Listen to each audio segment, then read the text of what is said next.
Welcome back to Balance Wheel Banter, the podcast where timepieces take center stage. I'm Aaron, or the final timepiece. I'm joined by Nathan, Garden State Time, and Ethan on time. Today we're gonna dive into the Geneva Watch Days that happened, but before we get there, we're just gonna kick it off a little bit with some things that we've been doing. Ethan went to this sushi meet and greet, and I'm gonna let him talk a little bit about that.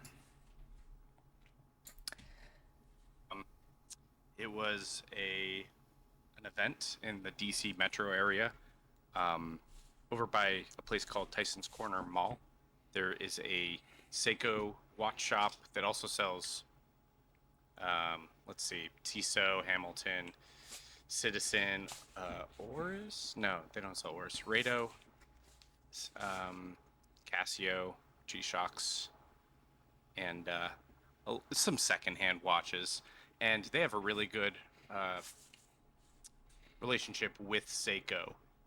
And every year, Seiko throws something called Seiko and Sushi. And they bring out all the latest models, so that people can actually purchase some of them early. And it's always a really packed event. And then Ben promoting it as well, just I feel like made it a little bit more busy, and it was a good time. Good, yeah. Crowded from the videos I saw. It was packed. Oh yeah, I mean, it got pretty crazy. The store is not that big, and so at some points you're just like you're kind of just saying "excuse me" a million times. But they had all of the Datsun Seikos there. They had the two Pepsis. They were selling them. They weren't just like floor models. They had the new speed timers. They didn't have all of them, which I was a little upset with. They didn't have the black dial, but they had the silver dial, and it was fantastic. It was really good event. The president of Seiko marketing was there, and he was busy all night just I selling can, watches. I can imagine probably talking to people like crazy. Oh yeah, people were. I mean, because he would introduce himself and tell people who he was, and he just sat in one spot. And I was waiting for a moment to chit chat with him, but I didn't really get to talk to him until after the event was over. Um, and that was interesting because Ben was chatting him up as well, and apparently their whole focus right now with TikTok and Instagram is fashion first, not watch enthusiasts. So Hmm. maybe we'll see a change there eventually. Really, like fashion first, like just people who are oh hey, I'm doing get ready with me kind of thing. Is that what they're looking Yeah, for? Interesting. kind of. Yeah, like people that are more fashion lifestyle oriented Hmm. influencers. So that was something that I found interesting because I don't feel like those are the people that are paying 1,000 plus for Seikos. Nah. But Yeah. what do I know? Yeah, but I could see it getting, they get more reach because they cast a Yeah. wider net. Uh, the business side of my mind's like, I see why they're doing it.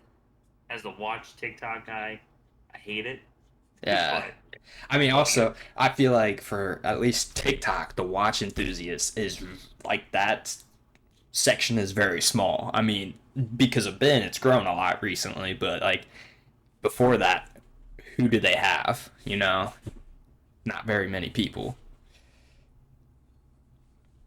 Um, it was it was a lot of fun seeing. Last year they had a bunch of vintage Seikos on display, and they said they were going to bring them this year, but they ended up not doing it at the last minute, Mm, which is totally fine.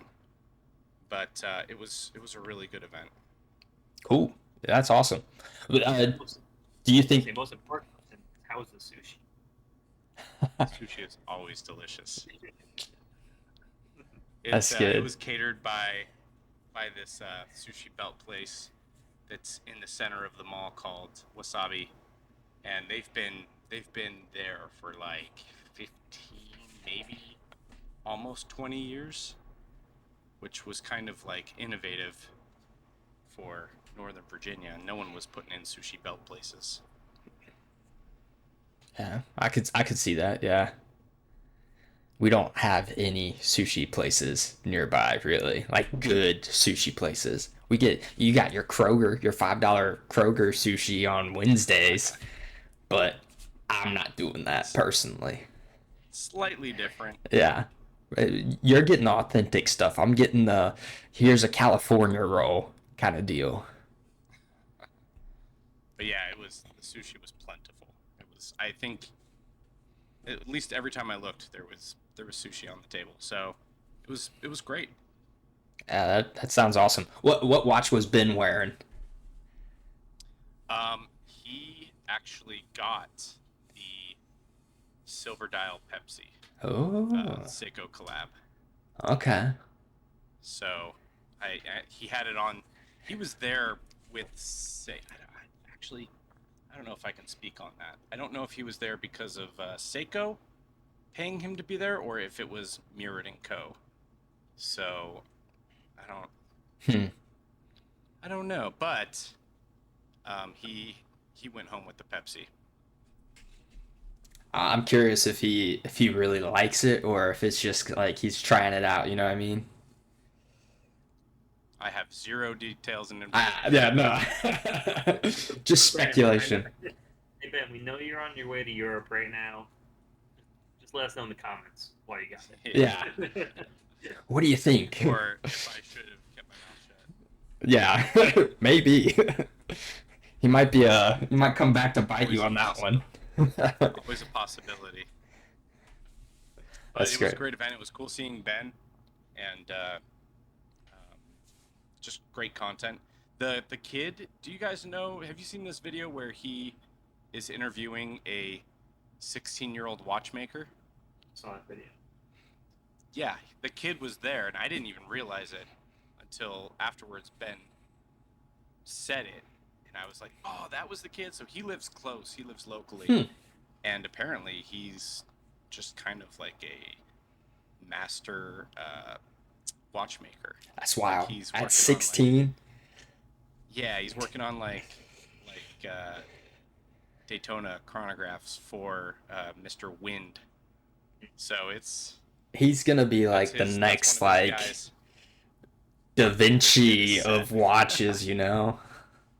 Yeah, I'm just thrilled that he's local. I talked to him and his mom for a while, and he was super nice and said hi and said he liked my videos, and it was interesting. And then afterwards, Ben was like, "Yeah, that was the kid," and I was like, "I didn't even make that connection." Yeah, that's great.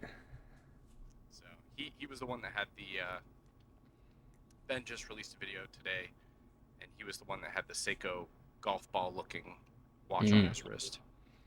Yeah. As a golfer, that watch caught my eye. Oh yeah, it was, and even Ben was like, "I've never seen that before."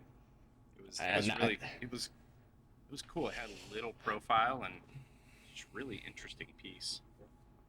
Yeah, Ben's probably gonna end up getting one, you know? He's a golfer, right? He is. Yeah. Speaking of being a young watchmaker, up here I found out there's the New York Horological Society, and they do classes where you learn how to make watches, but they also have the Patek Philippe Watch School where people go there to learn to become the next generation of watchmakers. And no clue it existed in the city until 2 months ago. And then I found out, yeah, if you want, go to school there, become a watchmaker, and if you get good enough, you'll get picked up by one of the big boys out there. That's really cool. Only this kid was good enough to be offered. I forget exactly who it was that offered him a job, but they said we will start you out at $100K a year, and he laughed and was like, "I make more than that." So I was like, "Oh, Wow. dang!" Just kind of slapped him in the face with that one. That's wild. Yeah. So. Makes more than that. Jeez. At 16, can you imagine? Nope. Like, At 16, I was a lifeguard making like $8 an hour. right, like my first job was pushing carts at Meyer, so Yeah. can't understand it. But then we're in a generation where like there's a 16-year-old making more than that just streaming 24/7. So True. it's True. world has changed completely Yeah. from when we I was were part of the ourselves here. generation where our parents were yelling at us to not play video games, and Yeah. if we did, we would never amount to anything. And that was a lie. Yep. Definitely. So should have just done the opposite of whatever my parents said. Oh, jeez. Yeah, that would be wild to be that age getting offers like that and be like, "Yep, I'm making more. Don't worry about it." Well, he's the next big thing. I mean, he's definitely going to be. His name's Owen, and he's someone to watch. Yeah. No pun intended. Right. That's awesome. Uh, let's see. Yeah. So, in terms of finding these people, like your watch news and like how you found, how did you find the sushi meet and greet? Like, obviously it's there. Um, I guess my question is, how do you get your watch news? Like, you're figuring out where things are gonna be, or the next watch that's coming out. How do you guys find your watch news? I mean, the basic place is just social media. I mean, especially if you're following the brands, they always, most of them, tend, especially the micro brand independent space, hint when things are coming, and Right. they'll drop a couple posts, and they kind of build that suspense. So that's one place I feel like everyone goes to, and then besides the brands, you have people like Ben, other bigger creators, even like guys like us, like one of us may find something before like the third of us who did the challenge, and we post about it, and someone's like, "Oh, I had no clue that thing even existed." Yeah.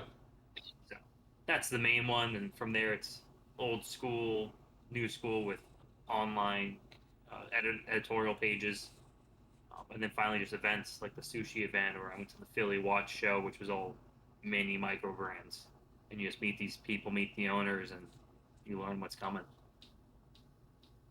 Yeah, that's a great way to get your news for sure. Social media. Um, Something I do a lot is I go and follow watch like blogs. So like Time and Tide or one of the big one is Teddy Baldassar. Like they're constantly pumping out blogs. Some of them I'm like, okay, you're overdoing it on the Rolex and the stuff like that. My favorite ones are like when he posts like, oh, the top 75 micro brands of 2025. Like that's what I'm looking for. But another way that I get my news is I have ChatGPT do it for me. Like I'll just type in like, "Hey, give me some watch news for today," and I have very specific like patterns and stuff that I've taught it. So like it won't pull any Apple Watch news or like smart watches. It just pulls what I want it to do, and it's really nice. So that's how I find a lot of the micro brands I find because of ChatGPT. It's like, hey, give me a new micro brand to find or whatever. Uh, I follow a bunch of different blogs. Um, Generally, I find that Reddit is probably one of the better places to pull stuff because um, usually it's really rewarding to Redditors to get to the news first, and because you'll get more upvotes, and so people are constantly when there's new stuff, people post it immediately, and so it's kind of an aggregate, so everything kind of hits it. Most of the time, though, it's Houdinki. Uh, what's the other one? Something worn. Watches and worn. I forget. Yeah, yeah, that's right. I think. And then Time and Tide, and I believe there's another one that it's just escaping me right now. So most of the time, my watch news comes from those sources. Um, Rarely does it come from other TikTok or Instagram posts. So that's just how I kind of try to stay ahead on. And more than 90% of it, I ignore because maybe it's just not super interesting to me Mm. personally, or I don't have anything to add to the conversation or to say about it, or um, like there's so many micro brands. There It's is. insane. There's a I lot. can't keep up with it. Yeah. And My a brain lot of melts them, when I look at them. Sometimes I'm like, oh, I haven't heard this one. Oh, well, they're making the same thing as this company. Forget about that, you right. know? But yeah, so it's a good way to kind of like cut through the crap and see what sticks, what gets upvoted the most, Mm. and what has the most comments. There's watch news, and there's our watches, and those are the two that I really kind of watch a little bit more closely. Yeah. Um, and then I follow some of the brands on Reddit as well, like Tudor and Seiko. So it's kind of crazy. There's a lot there. Are there any YouTubers that you guys like look to see videos come out from, like Teddy or anybody like that? I mean, my life's so busy, I'm not really on YouTube often. But when I go watch there, it's usually a Teddy video. Mm. He's the guy I always go to, just in the YouTube space. Yeah, I think he definitely hits the big points most of the time. Like the big brands, here's what they're doing and stuff like that. I mean, he just did a giant Rolex video. I don't know if you guys saw that, where it's a tournament style like he did with the Seikos. I haven't watched it because I haven't had the time to sit down and watch it, but yeah, I don't know if there's any specific one I follow. It's more so, oh, I'm interested in this watch. I'm gonna go see if anybody's done a long form video on it. Is what I normally do. Yeah, I follow a lot of. That's generally what happens too. So the news will hit, and I'll read about it, and it's not immediate with YouTube. So Mm-hmm. YouTube is where I go to watch people who either have it in hand, Right. or like have long form historical videos on each brand. But I follow a handful. So Teddy's obviously one. Producer Michael's one that I don't love to watch, but I'll watch if nothing else is on because they're mildly interesting. I think I'm just a sucker for a British accent as well. Who's the dude? AWN. I wish I could remember his name off the top of my head right now. I feel bad. But Mad Watch Collector is another one that I watch. He's probably one of my favorites. He's really into Casio Seiko and just really strong in that sense. His production quality is really good, and I wish I could. Here it is, Andrew Morgan. So Andrew Morgan, he's another British guy who has some really good production value on his videos, and they're very. His scripts are A plus. Um, and then Teddy has probably the highest production value. Right. Nico Leonard is an interesting character to follow on YouTube, just 'cause he's so bombastic, but he's Yeah. also just But he doesn't so really do unpolished. news. I feel like his is No, just not at more all. so like, I'm gonna tell you my opinions, and that's it. Oh yeah, and he just makes react videos. Yeah, he's fun to Um, watch, but definitely not who I'm going yeah, to like learn about a watch or anything else like that. Like, he's a smart dude. He knows his stuff, but he also just super opinionated. hmm And I think too, a lot of what he does and what he says is just to kind of drum up more controversial takes, because that's what gets him clicks. I think he's broken off and done a couple different channels. I think he has a blog centric channel, he's and doing then a a lot of sports channel, cars. Yeah, cars lately for him. So which is fine. I mean, yeah, I not that I don't care about cars. I don't follow that content at all. And then occasionally people will pop up. The guy who takes apart watches, he's a hobbyist, but kind of become just a full-time watchmaker now, and he records every step of the way, and he has really good storytelling. he's the one that normally repairs watches. Is that who you're talking about? Yeah, I've Marshall. seen Marshall. I forget the name of the channel, but his name's Marshall, and so his stuff is mesmerizing. Um, but he'll be the first to admit too that he's a hobbyist watchmaker, so he may not do everything correctly. I bet he drives professionals crazy, but I can't discount what he's done for the community and for watches in general. And I think he probably has a lot to do with the resurgence of antique watches and the interest in the hobby with the younger generation. And his videos are usually really well produced and really gorgeous. Yeah, and the nice thing is he's walking through each step that he's doing and like giving tips on how to avoid certain mishaps and whatnot. I mean, he even has uh, a website where he's got kits like repair kits and stuff, which is really neat. So if that's something you're into, I have reached out to them about a Seiko, and they quoted me quite high. yeah, And they also, I mean, I told them it's an interesting story, but maybe it's not what they were looking for. And they told me there's no guarantee that my watch will be on the channel, but they do record it. They record the whole service, and they wanted like I want to say it was $2,300. I'll have to find that email. Way more expensive than I would ever pay for a right, service yeah. for someone who isn't even like certified watchmaker. So it kind of takes away a little bit of the channel. I'm sure if he gets certain pieces too that are like super rare or interesting, he probably lowers the price a little bit.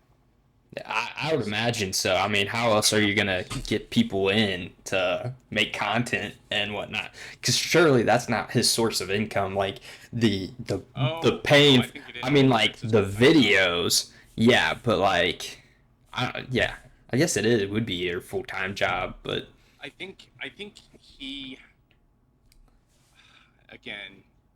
I don't know for a fact. I think it was a couple years ago he switched over to doing this full time, okay. and he partnered with someone as well. It's not just him running the business. So Well, good for him. That's great that he's been able to make it into something that he was just doing for fun into something that he does for a living now. That's pretty cool.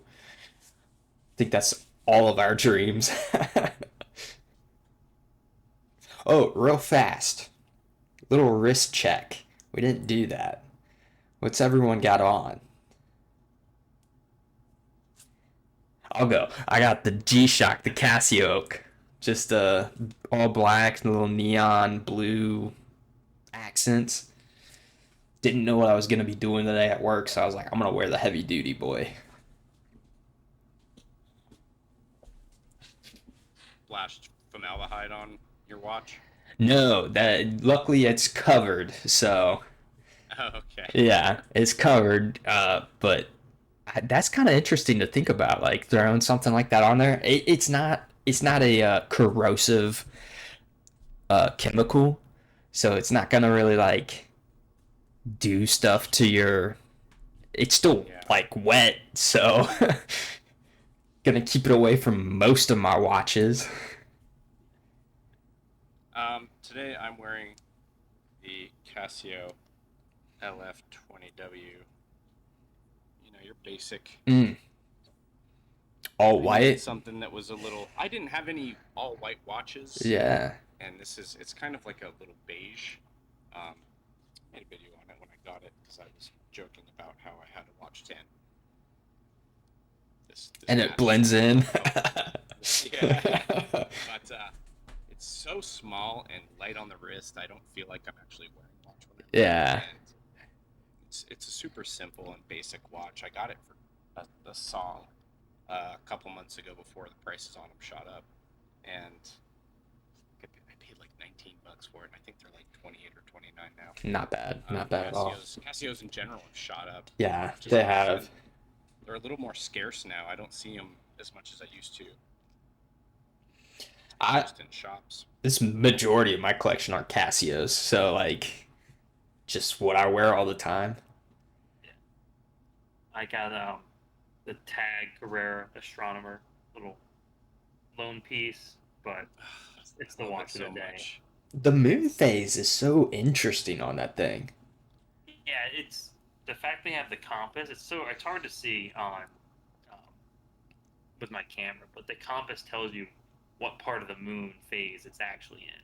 Mm, So it's like it's not for someone who wants a traditional moon phase where you see the right. moon actually moving the dial. It's someone who's kind of wants to be different. And then with the loom, and I have a video like for the crescent moon, the loom is in the shape of the crescent as well. So they did a great little touch there. But Such a overall, sweet little design. yeah, Yeah.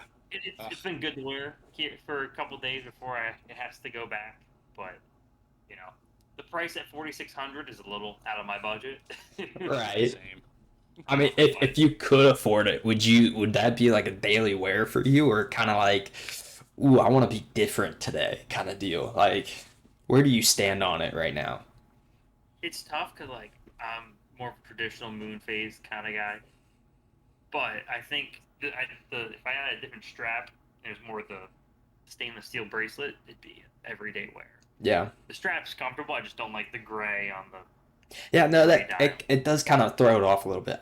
Maybe they're going for like a moon gray to kind of tie it in. Who I don't know. That's the limited edition version too. That one's Yeah, I don't remember how many pieces, but that one's awesome. it's already sold out online. So it's like even if I wanted it, I can't buy it. No, wait, doesn't Jeez. it? I think it comes out. I'm off on. I think I remember seeing when they announced it, and on the website it said sold out because it hadn't come out yet. I think I it just comes looked out it in up. October. It said like this one, the one that is the I don't know if it's rose gold and silver. They're both out of stock, but then the stainless steel black one you can add to your cart right now and buy it. So Hmm. they may have Okay, not yeah, maybe they did come out and exactly, that was gone already. yeah, but That's wild. Good for I think Tag. it's yeah, like for tag the direction they were going, like this is a cool watch. Yeah, and It's that's it's great that they found a watch that is gonna sell. I feel like they've been kind of controversial lately with like their designs. Like a lot of people are either like I absolutely despise what they're doing or they love it, you know? yeah, so, Keep hearing is I wish the F1 was $500 instead of 1,000. Yeah. They could have had a moon swatch. I do agree. I think they dropped the ball bigly on that. If they had just followed the pattern of the most successful watch that's come out in the last 5 years, like I think they've literally sold maybe 6 or 7 million units since 2021, and tag easily every brand could easily copy and paste that technique and get a whole generation of people. So what's going to happen inevitably with the moon swatch, is everyone who gets it, younger, older, whatever, all of that market, when they come up and when they eventually get more expendable income, their goal watch is going to be a Speedmaster. It's inevitable, Mm-hmm. and it just makes sense to have a very very entry level playful version of a high end watch. I mean, And it's just good for the brand too. I saw so many moon swatches at Disney. Like I went to Disney Yeah. and I mean, I probably saw 15 of them to be honest. I saw them everywhere. There I saw the pink one, I saw blue, white. I saw all of them. I'm pretty sure. Which is wild considering that it's not many people are wearing watches, 2021. Yeah. but the Marty moon Rose on swatch. YouTube. He's a big YouTuber. He wears one. It's Yeah. it's six. The reason why watch enthusiasts hate on it is because we love at least we pretend we love the high horology. Yeah. But in reality, it's like this is an affordable watch. It's you don't have to really worry about it. You can bang it up, beat it up, Mhm. and then it's like who cares? It's a swatch, second watch, but it's also one of the most iconic watch shapes in the world. Can you imagine if Rolex came out with a plastic sub at even $700 or $800? Everyone It's would an have iconic one. case, Yeah, everyone would be wearing one. and I don't think it ruins the brand perception. Mm-mm. I think if anything, it increases it. Let's say Rolex pulls a crazy weird move, or even Tudor, if they pull a move where they come out with $300 Pelagos. Like, my kid's gonna buy that. I'll buy it for my kid. And then, like, his first, like, foray into Tudor's uh, catalog is a watch from his childhood or teenagehood Yeah. or whatever. It's a good placeholder for when you can repair or replace it with a higher end watch. It makes so much sense, and frankly, every watch brand should be looking at that, especially with how popular it was. I think last year alone, I think they sold like 2 million or 2.5 million or something. It's insane. And The the issue with big thing, tag, they're so fun. Like they're colorful, they're fun. Anybody can get into it because it's not just silver, you know. Some people don't like just having a silver watch or whatever. But when that's bright pink or bright blue, white, it really that's why I think so many people wear G-Shock still is because it you can get anything, any color you want. So, thing with tag and the Formula One watch is tags owned by LVMH, Formula One. Go look up the price of a team T-shirt. The two things are not cheap. A T-shirt for like a McLaren is like $75 or something crazy like that. So those two combined, you're not getting the Formula One tag watch for under $1,000 until that perception or their business model changes. So that's why it's priced like that. Or recent 10 past 10 on TikTok and Instagram. He works at a jewelry store, and he got his hands on one this past week. He said it's actually like pretty hefty, and it's heavier than he thought it would be. Which makes me go, okay, well now I need to figure out where I can go to at least try one on to see what it's like. I'm just not interested in a plastic watch at $1,000. They're crazy. Especially when they're the vintage ones are you get some for a great price on eBay, and they're still good. So with those pros and cons, but I agree with you. I'm not paying $1,000 for a plastic watch. Oh, speaking of which, speaking of a company that, sorry to not divulge into this section, but Tissot came out with a watch that is, it's stone that's mined from the Swiss Alps. They're doing a limited European based, in store only based release. It's called the Rock Watch, the Tissot Rock Watch. I don't know if any of you have seen this. no. And they're selling it for 13 or 1,500 bucks. It's going to the only store in the U.S. is going to be the New York Tissot flagship, but you can easily get this watch, a vintage one, because it's just a reissue of a watch from the 80s. You can buy a used one, and it's quartz. The new one's quartz. The old one's quartz. You can get it for like 200 or 300 bucks. I saw one for 150, and it's kind of interesting because it's I was thinking about doing a video on it, and I have it in my drafts, but my wife said no because I was waxing my nose in the video. I was bored, and I was I was trying something new. Is She it was like, this absolutely thing? not. Yeah, that's it. Me. Yeah, that's the stone. So if you go on eBay right now and look up Tissot Rock Watch Vintage, there's maybe 75, 80 listings of the same watch, obviously slightly different. It's a cool concept, but it's a little ridiculous. It's a little much. Like, Yeah.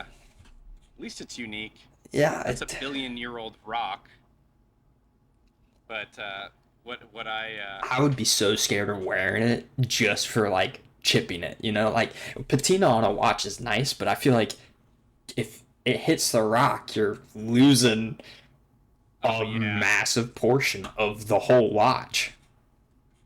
Well, and part of my thoughts on it too was it case with a sapphire watch crystal with a quartz watch movement. This watch just rocks so hard. Boo. Boo on the Yeah. pun there. Boo on the pun. I made a joke too. I was like, if this watch rocked any harder, its name would be Jack White. Ugh. That was another line. Good. Obviously, this is why this video never published. Good on your wife. Good on your wife. Maybe I'll still post it just to spite all of you. Oh, okay. That's great.